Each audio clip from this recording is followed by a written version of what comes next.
Құрметті көрермендер, бәріңізге сәлем. Бүгінгі видеода мен қазақ әдебиетінің үлкен тұлғасы, ұлт руханиятының жанашыры Мұхтар Мағауиннің Жармақ атты күрделі әрі терең философиялық романын толық талдап беремін. Бұл тек әдеби шығарма ғана емес, бұл біздің қазіргі қоғамымыздың рухани айнасы болып келеді.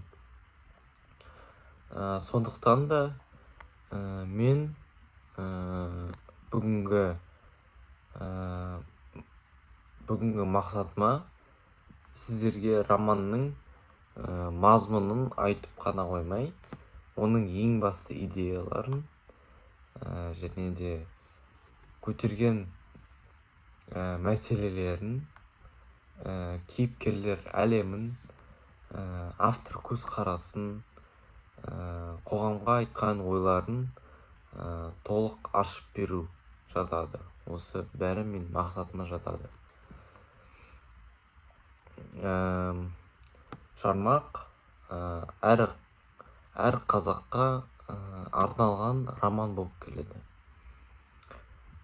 Неге десеңіздер, бұл шығарманың негізгі тақырыбы ол ұлттық болмыс, өзін-өзі тану, өз-өзіңді тану, рухани тұтастық, әрі тарихқа деген құрмет, жаһандану заманындағы өзгерістер болып келеді. Осы бәрі негізгі тақырыбы осы жармақтың. Біз күн сайын батыстық мәдениетке еліктейміз.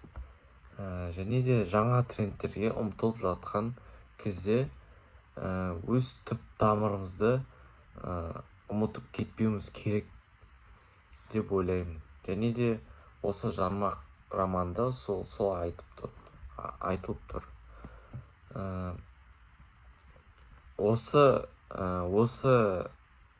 Осының бәрін жазушы өте әдемі түрде көркемдікпен жеткізген осы жармақ романында. Бұл роман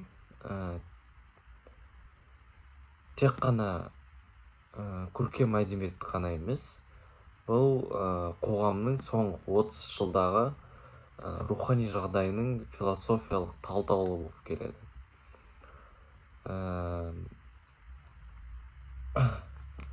Романның адамның ішкі әлеміне терең үңіледі.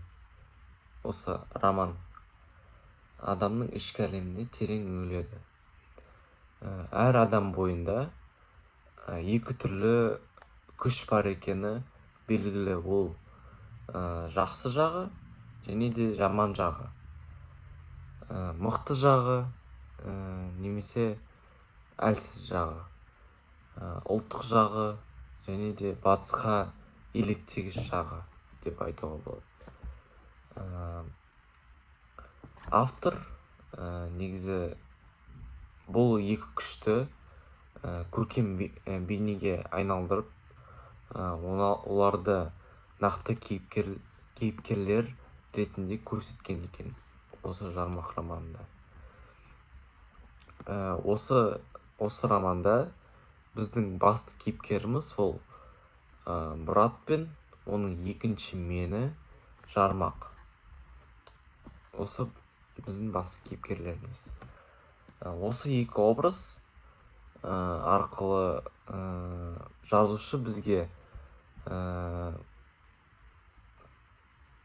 қазақ кім деген сұрақ, қалай өмір сүру керек, біздің болашағымыз қандай деген өте маңызды сұрақтар қояды. Және де сондықтан осы видеода мен романның барлық аспектілерін терең ашуға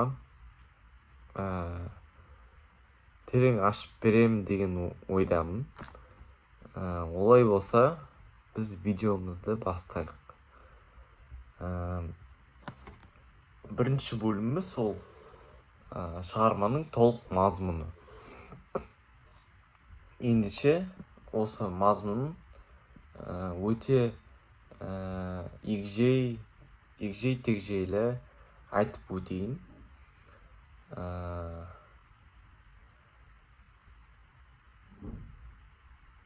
Романның басында негізі біз Мұрат есімді кейіпкермен танысамыз. Ол өте білімді, ол өте зиялы, ол тарихшы адам болған. Ол ұлтына адал, ұлттық мәселелерге жанашыр болған, әрі ғылыммен айналысқан адам болып келеді. Оның өмірі сырт көзге өте қалыпты көрінуі мүмкін, бірақ та оның жанының тереңіне үлкен дауыл бар. Ол негізі өте рухани адам болған, өте көп ойланатын адам болған, және де қоғамдағы әділетсіздіктерді, рухани құлдырауды көріп мазасызданатын азамат болған. Бірақ оны бір күні күтпеген жағдай орын алған. Мұрат ол негізі өзінің ішіндегі дауыстың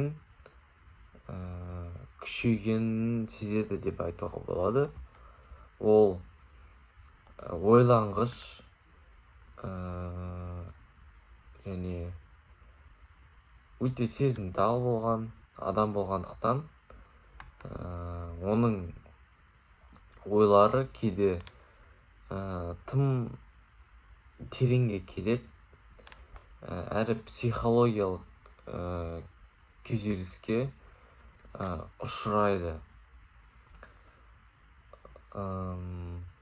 Сол кезде оның ішіндегі екінші мен деген пайда болады. Бұл бейне кейін жармақ деп аталады. Осы жармақтың пайда болуы. Жармақ ол Мұраттың өзінің қараңғы жағы емес, жармақ оның қоғамдағы өзгерістерге берген реакциясының көркем бейнесі болып келеді. Бұл негізі қазіргі қазақтың бөлініп кеткен санасының көрінісі болып келеді. Осы жармақ деген кейіпкер ол толықтай батыстанған адам. Ол батыстың мәдениетін өте жоғары санайды. Қазақтың дәстүрлерін артта қалған деп есептейді. Әрі Европада өзінің еркін сезеді. Ол тағы да шетелге жиі барады. Өзін әлем адамы деп санайды.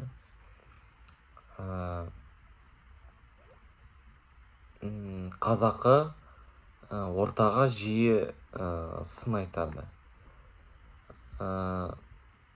Оның бір сөзін келтірейін. Ол осы айтқан: Қазақстан маған өте тар, бұл елде өнер жоқ, әрі өркениет жоқ деген.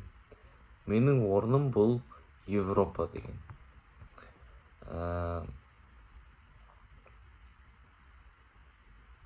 Оның осы сөздің өзі-ақ оның толықтай жаттанған адам екенін көрсетеді. Мұрат пен Жармақтың тартысы. Осы романның негізгі өзегі ол екі бейненің бір-бірімен күресі болып келеді.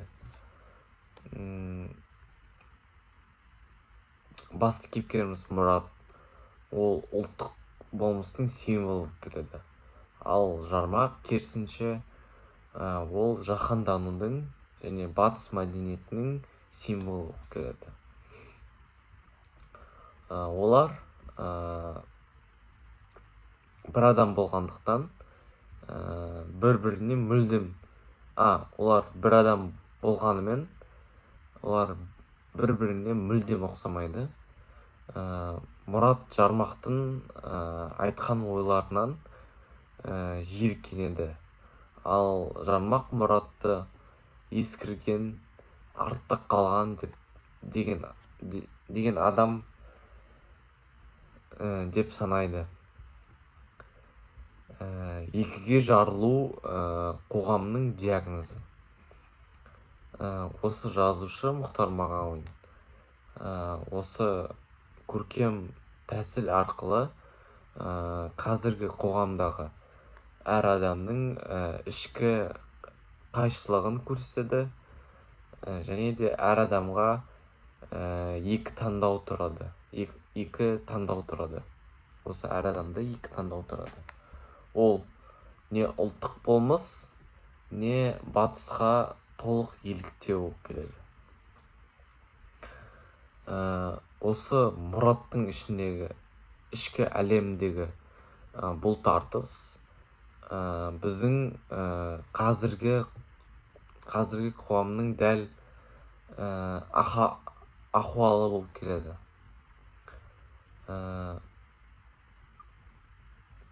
Мұрат бір жағынан жұртқа ұлттық рух туралы айтып жүрген адам болып келеді. Бірақ оның ішіндегі Жармақ күннен күнге күшейіп барады. Бұл негізі рухани әлсіздіктің белгісі болып келеді. Бұл жерде автор әдейі нақты финал бермейді. Себебі жазушының ойынша біздің қоғамда дәл қазір екі жолдың арасында тұр деп айтады. Және де осы қай жолды таңдайтынымыз ол деген өзімізге байланысты болып келеді. Келесі бөліміміз ол шығарманың идеялары және де көтерген мәселелер. Жармақ деген роман, оның идеясы ол өте терең шығарма болып келеді. Мен қазір осы оның негізгі ойларын, негізгі идеяларын кеңінен түсіндіріп беремін деген ойдамын. Ал ендеше бастайық. Бірінші идея ол ұлттық болмысты сақтау мәселесі. Осы мәселе.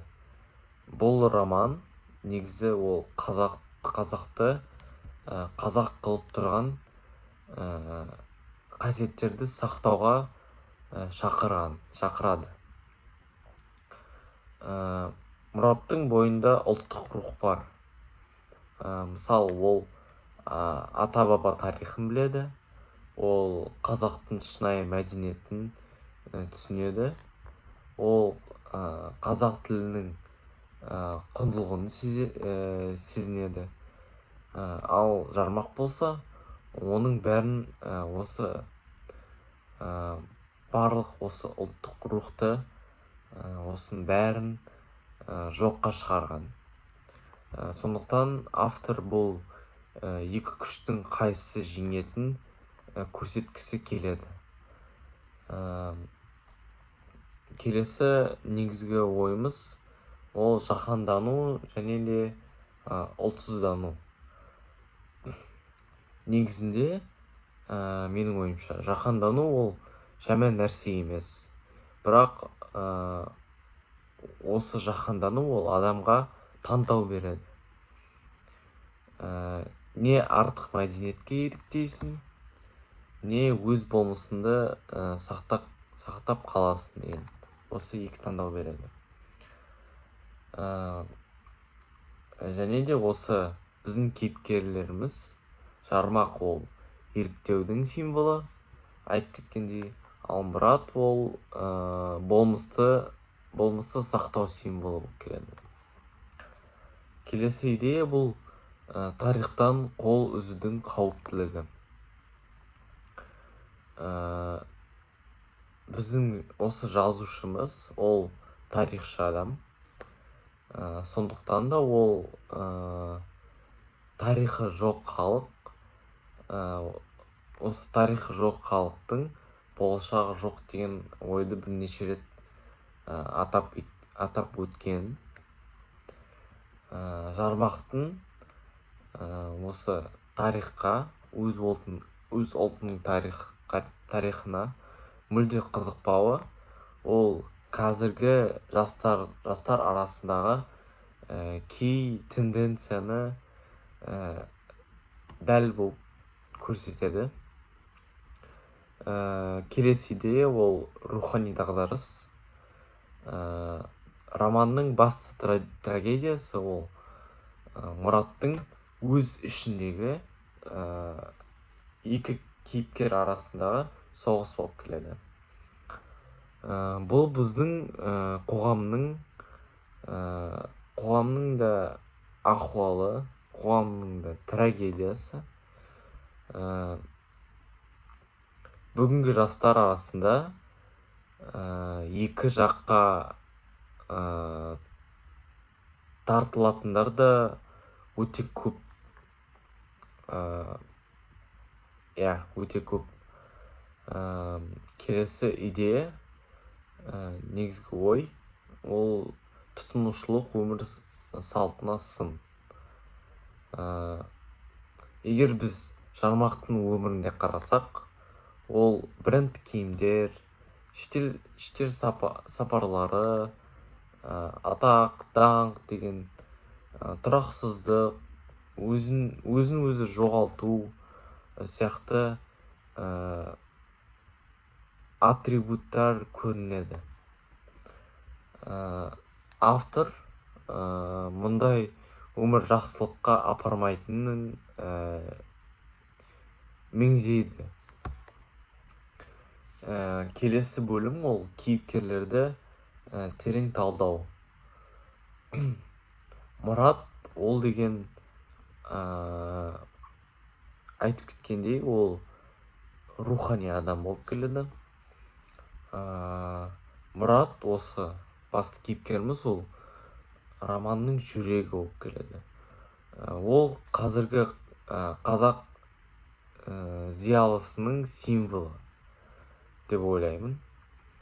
Оның мінезіне тоқталсақ, ол өте ақылды, ол өте сезімтал, ұлттық мәселеге бейжай жай ғана қарамайды. Ол көп ойланатын адам. Ол тарихи тұлғаларды өте жақсы біледі. Ал оның ішкі қасиеттері туралы айтып кетсек, ол адалдық, жауапкершілік, ұлттық намыс, тәуелсіздікке деген құрмет бар деген қасиеттері бар. Бірақ ол да әлсіз, рухани шаршау, сенімнің құлауы, қоғамның өзгерістерін түсінбеу, Жармаққа қарсы тұра алмау деген әлсіз жақтары да бар. Ал Жармақ ол деген жаһандану бейнесі болып келеді.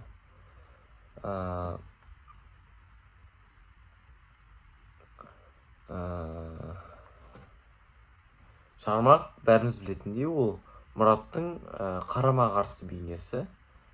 Оның сөздері өткір болып келеді. Ол өте өзіне сенімді болып келеді. Және де ол ештеңеден ұялмайтын кейіпкер. Осы Жармақтың негізгі басты қасиеттері ол өзін өте жоғары қояды. Қазақы дүниеге сын көзбен қарайды. Және де батыстық мәдениетті өте асыра дәріптейді. Және де ол тамырсыз әрі рухани бос кейіпкер. Осы біздің жазушымыз оны әдейі өткір суреттеп қоғамдағы осы топқа сын айтады. Тағы да осы романда қосалқы кейіпкерлер де бар. Олар мысалы академиктер, таныстар, достар, отбасы, ғылыми орта. Бұлар негізі ол Мұраттың өміріндегі фон болып келеді. Бірақ олар да қоғамдағы түрлі көзқарастарды білдіреді. Біреу мысалы ұлттық көзқарас, біреу нарықшыл көзқарас, басқалары ол селқос, біреу батысшыл деген сияқты. Келесі бөліміміз ол романдағы дәстүр, мәдениет және де ұлттық код. Бұл роман негізі дәстүр туралы тікелей емес, яғни жанама түрде қарайды. Бірақ та оның барлық мазмұны ұлттық танымға құрылған болып келеді.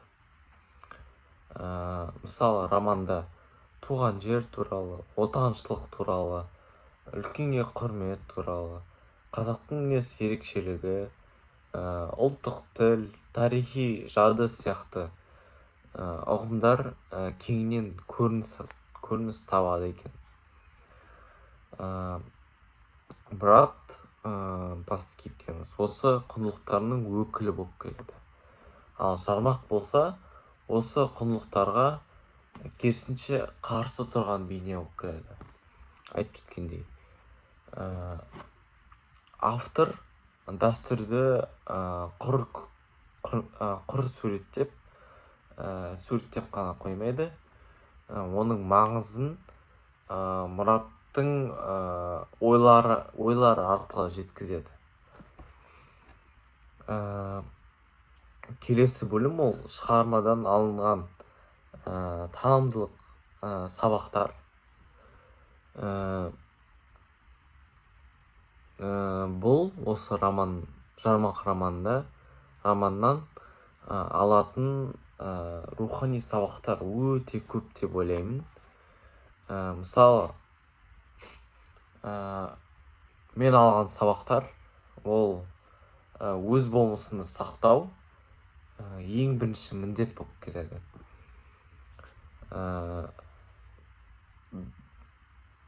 Біздің ел қанша жаһандаса да қазақ болып қалу ол үлкен жауапкершілік деп ойлаймын.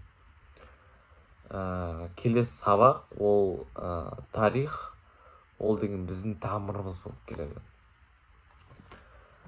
Тарихсыз адам да, тарихсыз осы біздің Қазақстан тарихымыз, қазақ халқы да, адам да, қоғамда өмір сүре алмайды деп ойлаймын. Келесі ол рухани әлсіздік ең үлкен қауіп. Жармақ ол деген рухани әлсіздіктің символы болып келеді. Келесі ол деген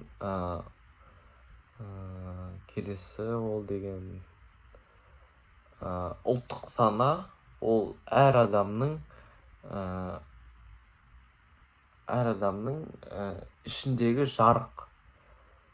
Тағы да бір сабақ, ол екі жолдың бірі, ол біздің таңдауымыз.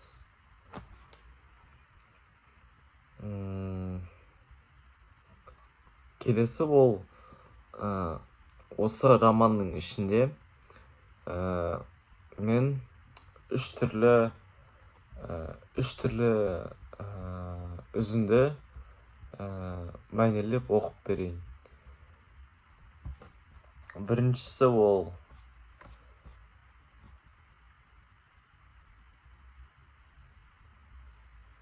тарихсыз халықтың күні жоқ, өз тамырыңнан ажырассаң адасасың деген.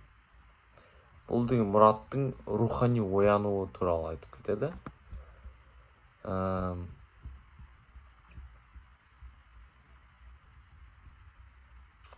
Келесі үзінді ол екіге бөлініп кеткен жан. Ол деген өз-өзімен айқас. Бұл деген Мұраттың, бас кейіпкердің ішкі тартысының шарықтау сәті болып келеді. Тағы да бір үзінділер бар. Ол менің жаным екіге жарылғандай, бір жағым қазақ, ал бір жағым өзге елге тартылып барады деген. Бұл да осы Мұраттың ішкі тартысы туралы. Тағы да бір үзінді, ол тарихтан қол үзген халықтың ертеңі бұлыңғыр деген. Бұл романның негізгі идеясы болып келеді. Келесі ол деген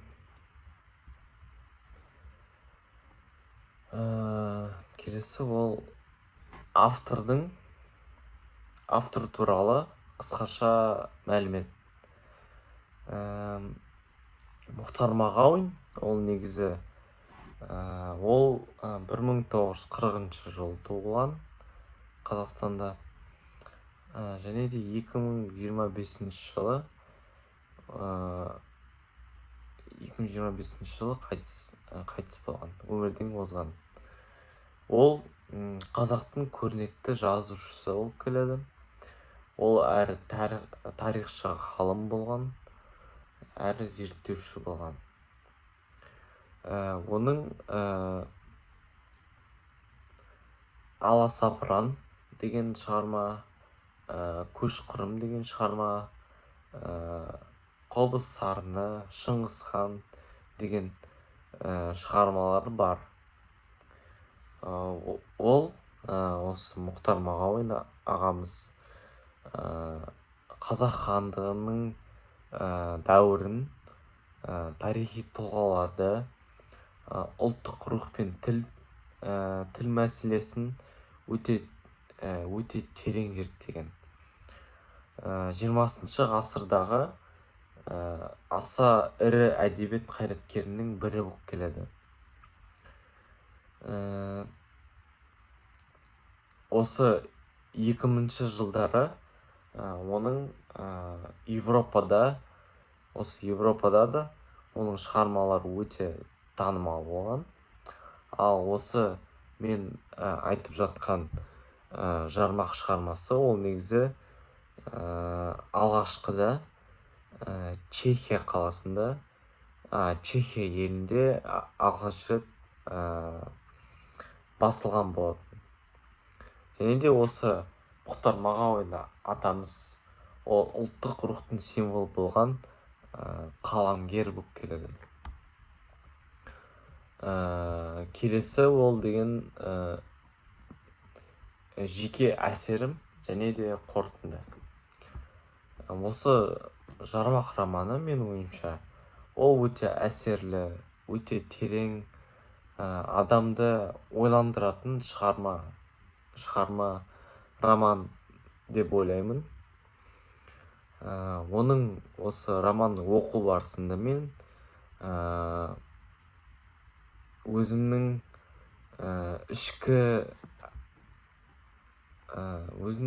өзімнің ішкі әлеміне үңіліп кеткенмін. Және де басқа да оқырмандар осы оқу барысында өзінің ішкі әлеміне үңіліп кетеді деген ойдамын. Бұл роман арқылы мен түсінгенім ол ұлт болмысы ең қымбат нәрсе болып келді. Және де өз тарихын білмеген адам ол деген адасқан адам болып саналады деп ойлаймын. Және де осы жаһандану заманында өзіңді жоғалтып алмау ол өте маңызды болып келеді. Ал келесі